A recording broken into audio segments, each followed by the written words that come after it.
Hey, what's going on, everybody? Today we're going to be talking about a man who chose faith and obedience over fear.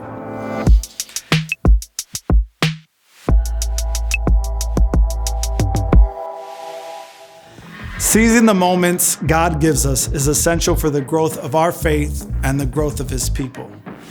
Ananias was thrown into biblical and church history when he was called by Jesus in a vision to take care of the person he most feared, Saul. Before he met Jesus on the road to Ananias' city, Damascus, Saul would have gladly imprisoned, tortured, and even killed Ananias.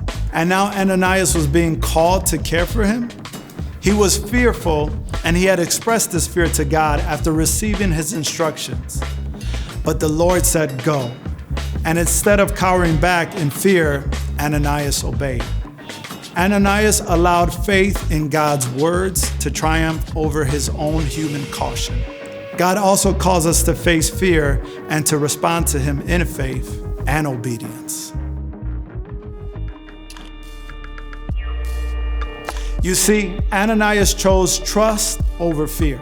Faith is what pleases God and keeps us involved with His master plan of reaching people with the love of Christ. Fear, on the other hand, threatens to make us retreat and reason our way out of taking these steps of faith. Ananias chose trust over fear. See, faith is what pleases God and keeps us involved with His master plan of reaching people with the love of Christ. Fear, on the other hand, threatens to make us retreat and reason our way out of taking steps of faith.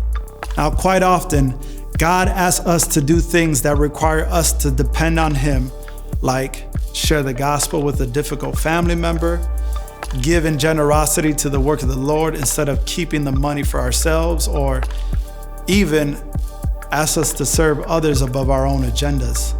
There are plenty of other examples of things God might ask us to do that line up with His plan. Think of Jonah.